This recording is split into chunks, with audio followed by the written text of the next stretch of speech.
चला welcome everyone, welcome to Navyug study forum. या session मध्ये आपण एक महत्त्वाचा टॉपिक डिस्कस करूया. हा टॉपिक आहे रिव्हिजनची अशी पद्धत जी तुम्हाला ऍक्च्युअल परीक्षेमध्ये 15 ते 20 मार्क वाढवण्यामध्ये ऍटलिस्ट मदत करेल.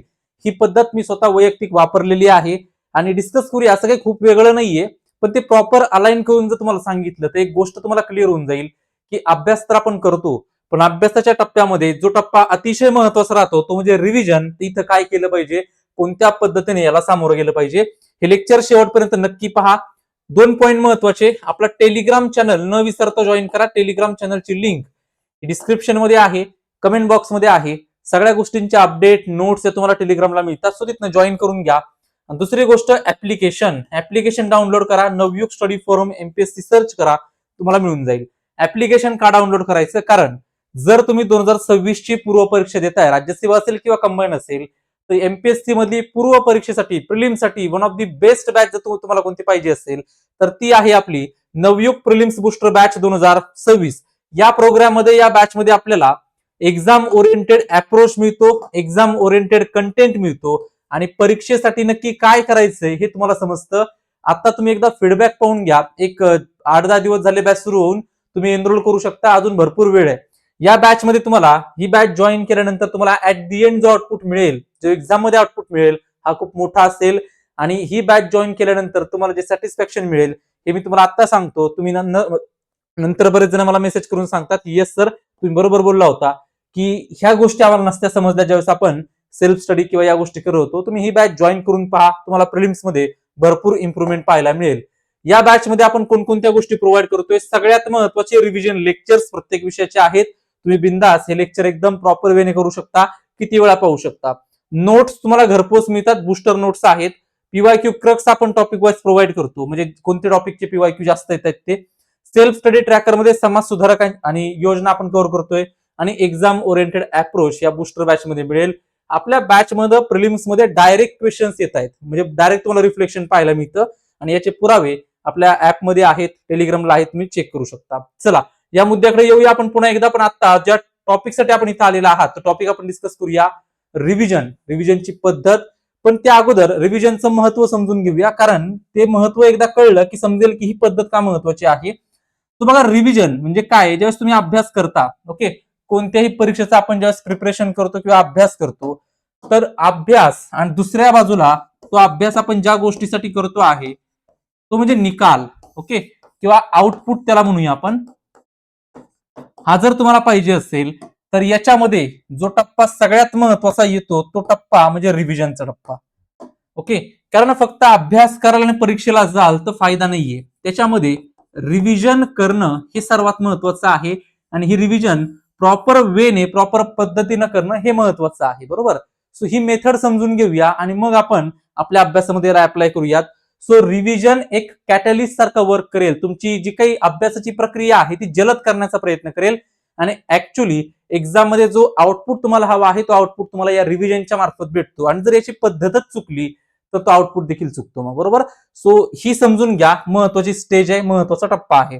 आता दुसरा मुद्दा आपल्याला डिस्कस करायचा आहे की सर रिव्हिजन ज्यावेळेस आपण म्हणतो त्यावेळेस पूर्व परीक्षेसाठीची रिव्हिजन आणि मुख्य परीक्षेसाठीची रिव्हिजन, स्पेशली राज्यसेवेचा विचार करत असाल तर, कारण इथं पूर्व ऑब्जेक्टिव्ह आहे आणि मेन्स डिस्क्रिप्टिव्ह आहे, त्याच्याबद्दल आपण बोलतोय. राज्य कंबाईनला दोन्ही लागू होईल बरं का, जे प्रिलिम्स मी सांगतोय. बघा, प्रिलिम्ससाठी जी रिव्हिजन आपण करतोय त्याच्याबद्दल आता आपण डिस्कशन करणार आहोत. मेन्सच्या रिव्हिजनसाठी नंतर बोलूया आपण एखाद्या लेक्चरमध्ये, त्याची पद्धत वेगळी आहे. तो डिफरन्स आहे. प्रिलिम्स मध्ये आपल्याला ज्यावेळेस रिव्हिजन करावे लागते त्यावेळेस आपल्याला फॅक्ट ज्या आहेत, ज्या आपल्या एमपीएससी मध्ये भरपूर महत्व आहे फॅक्ट्सला, प्लस कन्सेप्ट या आपल्याला माहित पाहिजेत. बऱ्यापैकी आपल्याला त्या डोळ्या खालनं गेलेल्या पाहिजेत, त्या आठवल्या पाहिजेत, समोर बघितल्या तर इथपर्यंत व्हिज्युअल आपल्याला मेमरी क्रिएट करायची आहे. पण मेन्सला ज्यावेळेस तुम्ही रिव्हिजन करता त्यावेळेस आपल्याला टॉपिक क्लिअर पाहिजेत, म्हणजे तिथल्या कन्सेप्ट क्लिअर पाहिजेत, ना की तुम्हाला सगळे पॉईंट तुमचे पाठ पाहिजे. जर तुमच्या कन्सेप्ट क्लिअर असतील तर तुम्हाला परीक्षेमध्ये लिहिता येतं, त्याच्याबद्दल आपण नंतर बोलणार आहे. आता आपण पूर्व परीक्षेच्या रिव्हिजन बद्दल बोलूया. सो सगळ्यात पहिला मुद्दा आपण डिस्कस करूया याच्यामध्ये, या रिव्हिजनच्या टॉपिक मध्ये, तो आहे की रिव्हिजनची योग्य वेळ कधी असते. बरेच जण म्हणतात की सर रिव्हिजनला सुरुवात कधी करायची, 1 महिन्या अगोदर करू, 2 महिन्या अगोदर करू का, कधी करायची, बरोबर.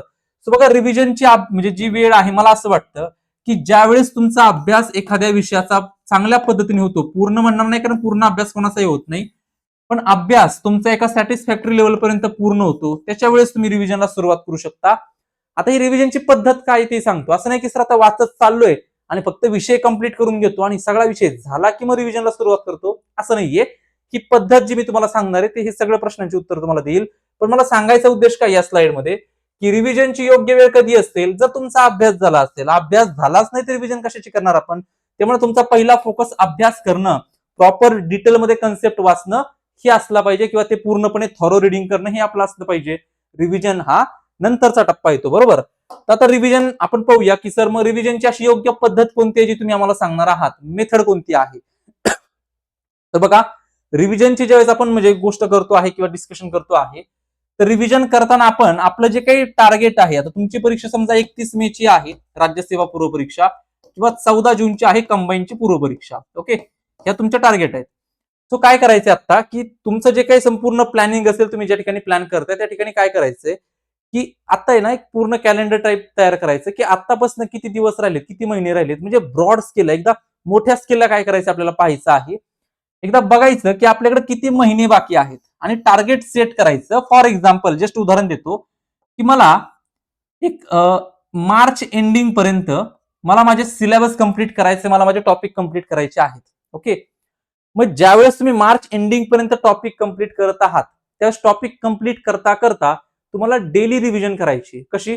डेली रिव्हिजन याच्याबद्दल बोलत नाही मी, हे वेगळा विषय. मी मंथलीच्या अंडर सांगतोय तुम्हाला. मंथली रिव्हिजन करताना आपल्याला काय करायचंय, किंवा मंथली प्लॅनिंग करताना काय करायचंय, की तुम्ही टार्गेट ठेवलं की सर मला मार्च एंडिंग पर्यंत माझं सगळं कंप्लीट करायचंय. कंबाईन करता येतं, फॉर एक्झाम्पल एप्रिल 15 पर्यंत तुम्हाला कंप्लीट करायचं सिलेबस वाचून अभ्यास करून, बरोबर. मग त्यानंतर रिव्हिजनला सुरुवात तुम्ही बाकीच्या मेथडला करणार आहे. पण ज्यावेळेस आपण अभ्यास करतोय, त्या अभ्यास करताना फॉर एक्झाम्पल मार्च एंडिंग तुमचं टार्गेट आहे आणि आता आपण फेब्रुवारीमध्ये आहोत, तर फेब्रुवारीमध्ये आजची तारीख आहे समजा 3 तारीख, या 3 तारखेला आपण समजा अभ्यास करताय पॉलिटीमध्ये एक टॉपिक केला तुम्ही प्रियांबल, म्हणजे सरनामा, प्रास्ताविका किंवा प्रस्तावना पॉलिटीमध्ये. आता प्रियांबल टॉपिक तुम्ही वाचला, तर तो टॉपिक तुम्ही ऍटलिस्ट आजचा दिवस संपताना किंवा झोपताना त्याची रिव्हिजन केली पाहिजे, किंवा तो ब्रेनस्टॉर्म केला पाहिजे, आठवायचा प्रयत्न करायचा की आपण दिवसभरामध्ये काय अभ्यास केला. हे 100 पैकी 90-95 लोक नाहीत करत, हे जमत नाही. पण जर तुम्ही हे केलं तर फायदा भरपूर होईल. काय करायचं बघा, सिंपल गोष्ट आहे, की दिवसभरात जो काही अभ्यास केला तो संध्याकाळी रिवाइज करायचा, आठवायचा प्रयत्न करायचा की मी काय केलंय. दुसऱ्या दिवशी ज्यावेळेस तुम्ही अभ्यास कराल, त्या 4 तारीख आहे, तर 4 तारखेला ज्यावेळेस आपण अभ्यास करतो त्यावेळेस तुम्ही 4 तारखेची पण रिव्हिजन करणार आणि 3 तारखेची पण रिव्हिजन करायची, आठवायचं. 5 तारखेला ज्यावेळेस तुम्ही रिवाइज कराल त्यावेळेस 3, 4, 5 या 3 दिवसाचा आठवायचं. कसं होईल बघा, की 3 तारखेच तुम्ही 3ला रिवाइज केलं, 4ला पण रिवाइज केलं, त्यामुळे 5 तारखेला तुम्हाला जास्त वेळ 3 तारखेच रिवाइज करायला लागणार नाहीये. 5-10 मिनिटांमध्ये तुम्ही तो टॉपिक रिवाइज करून टाकाल. तो अशा पद्धतीने हे नेटवर्क क्रिएट करत जायचे आपल्याला, आणि पूर्ण महिन्याला अभ्यास तर करायचा आहे, पण झोपताना कुठतरी एखादा तास, अर्धा तास ती रिव्हिजन आपल्याला करायची आहे. पण हा रिव्हिजनचा मेन टप्पा नाही, ही जस्ट डेली तुमच्या रुटीन मधलं मी सांगतोय. आता खरी जी रिव्हिजन आहे तुमची कुठं सुरू होईल बघा, की ज्या वेळेस तुम्ही तुमचा अभ्यासाचं टार्गेट कंप्लीट केलं आणि तुम्ही आला परीक्षेला, सर 2 महिने बाकी आहेत, आता काय करू, बरोबर. 2 महिने बाकी आहेत त्यावेळेस आपल्याला काय करायचंय, की तुम्ही आता वीकली रिव्हिजन वरती शिफ्ट व्हायचंय. आता या वीकली रिव्हिजन काय आहेत, तर वीकली रिव्हिजन म्हणजे काय, की 2 महिन्यांमध्ये फॉर एक्झाम्पल आपण एप्रिल महिन्यामध्ये आलोय, तर एप्रिल महिना हा आहे, बरोबर. एप्रिलचा पहिला आठवडा मला पॉलिटीचा अभ्यास करायचा आहे. बघा, जर तुम्ही याच्या अगोदर पूर्ण थोरो रिडिंग केलेलं आहे, तुम्ही डिटेलमध्ये अभ्यास केलाय, तर तुम्ही पॉलिटी विषयाला एका आठवड्यामध्ये रिवाइज करू शकता. यानंतर तुम्हाला सायन्सला 1 आठवडा द्यायचा आहे. असं करत पूर्ण 1 महिना तुम्हाला प्रत्येक सब्जेक्टला देऊन 1-1 आठवडा पूर्ण करायचा आहे. ओके, जे काही खाली सब्जेक्ट येतील ते. म्हणजे तुमची वीकली रिव्हिजनची फेज आहे ती कंप्लीट झाली त्याच्या 2 महिन्याच्या, म्हणजे दुसरा सेकंड लास्ट महिन्यामध्ये. आणि मग येतो तुमचा परीक्षेचा महिना, म्हणजे शेवटचा महिना किंवा शेवटचे 2 आठवडे. इथं काय करायचंय आपल्याला, की तुम्हाला डेली एक विषय रिवाइज करायचा आहे. तुम्हाला वाटेल की सर डेली एक विषय कुठं रिवाइज होऊ शकतो का, जर प्रिलिम साठी करत असाल तर 100% होऊ शकतो. ओके, आणि हेच करायचंय आपल्याला. शेवटचा आठवडा राहिलाय समजा, ओके, आणि तुम्ही रिव्हिजनला बसलेला आहात. येस, तर तुम्हाला काय करायचंय, की एक विषय एका दिवशी घ्यायचा आहे. पॉलिटीला आज रिवाइज करायचंय. सोमवारी समजा पॉलिटी केलं, मंगळवारी तुम्ही इकॉनॉमी केलं, बुधवारी हिस्ट्री केलं, गुरुवारी जॉग्राफी, शुक्रवारी तुम्ही सायन्स केलं, आणि शनिवारी करंट अफेअर केलं, आणि रविवारी पेपरला गेलं. काय हरकत नाहीये. पण 3 टप्प्यामध्ये रिव्हिजनची फेज करायची. आत्तापासून पाहाल तर ब्रॉड स्केलमध्ये लार्ज टार्गेट ठेवायचं, आपल्याला कुठपर्यंत काय कंप्लीट करायचंय. त्याच्यानंतर वीकली एक एक सब्जेक्ट कंप्लीट करायचा आहे आणि मग डेली एक एक सब्जेक्ट कंप्लीट करायचा आहे. मायक्रो लेवलला जायचं आहे, हे समजून घ्या.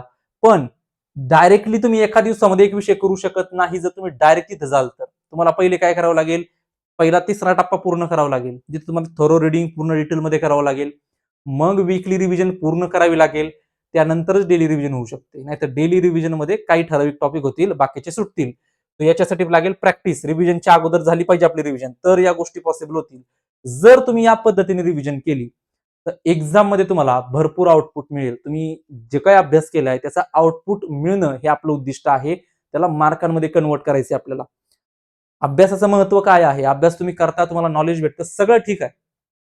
पण त्याला मार्कांमध्ये कन्वर्ट करण्याची क्षमता आपल्यामध्ये नसेल किंवा त्याला मार्कांमध्ये कन्वर्ट करता येत नसेल आपल्याला, तर त्या अभ्यासाचा या एमपीएससी मध्ये काही फायदा होत नाही. तुम्हाला नॉलेज मिळेल, जनरल नॉलेज मिळेल, माहिती मिळेल, तुमचं ज्ञान वाढेल, पण त्याला कन्वर्ट करता आलं पाहिजे. जरी तुम्हाला एक वाक्य वाचलेलं असेल आणि त्याच्यावरती तुम्हाला प्रश्न आला असेल तरी तो सुटला पाहिजे.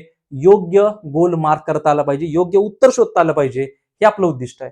त्याच्यासाठी लागेल रिव्हिजन. आणि रिव्हिजन ही अशी पद्धत आहे, जर तुम्ही त्याच्यामध्ये मास्टर केलं, लक्षात ठेवा, तुमचा आउटपुट इतका जास्त वाढेल की तुम्ही कमी टाइम मध्ये, म्हणजे एका दिवसाच्या रिव्हिजन मध्ये पूर्ण विषयाला टॅकल करू शकता प्रिलिम्स मध्ये. हे करा, हे फॉलो करा आणि नंतर मला सांगा की यस सर याचा फायदा झाला. 100% फायदा होईल प्रामाणिकपणे कराल तर. बाकी हे लेक्चर तुम्हाला आवडलं असेल, यस सर इथनं पुढे आम्ही फॉलो करणार आहे, चॅलेंज तुम्ही हे ऍक्सेप्ट करत असाल तर कमेंट बॉक्समध्ये मला सांगा. जसं तुम्ही नेहमी सांगता की चॅलेंज ऍक्सेप्टेड. बऱ्याच व्हिडिओमध्ये मी तुम्हाला वेगवेगळे चॅलेंज दिलेले आहेत, जे की तुम्ही फॉलो केले, ऍक्सेप्ट केलेले आहेत. आणि मी का सांगतो की तुम्ही कमेंट करा, कारण ज्यावेळेस आपण एखाद्या ठिकाणी कमेंट करतो आहे, आपण लिहून देतोय ना की मी चॅलेंज ऍक्सेप्ट करतो, मी या पद्धतीने रिव्हिजन करेल, याचा आउटपुट जास्तीत जास्त मिळवेल, त्यावेळेस ते आपल्यावरती एक मोरल एक राहतं ऑब्लिगेशन की आपल्याला हे करायचं आहे, बरोबर. सो तुम्ही एकदा कमेंट करून सांगू शकता. बाकी सेशनला लाईक करा, आपल्या सर्व मित्रांना हा सेशन शेअर करा, चॅनलला सबस्क्राईब करून ठेवा. आणि राहिला प्रश्न, टेलिग्रामला न विसरता जॉईन करा, कारण इथं टेलिग्रामला आपण सगळ्या गोष्टी इथे शेअर करत असतो. आणि जर तुम्हाला या प्रॉपर वेने अभ्यास करायचा असेल तर बेस्ट ऑप्शन तुमच्याकडे आहे, तो म्हणजे प्रिलिम्स बूस्टर प्रोग्राम 2026 जॉईन करा. प्रॉपर पाथ वरती तुम्हाला अभ्यास कसा करायचा, एक्झाम साठी काय महत्वाचं आहे, प्रत्येक विषयाच्या अनालिसिस नुसार आपण करत आहोत. भरपूर विद्यार्थी आता इथे जॉईन आहेत, तुम्ही देखील जॉईन करा, अजूनही वेळ हातामध्ये आहे. भेटूया आपण नेक्स्ट लेक्चर मध्ये. Thank you everyone.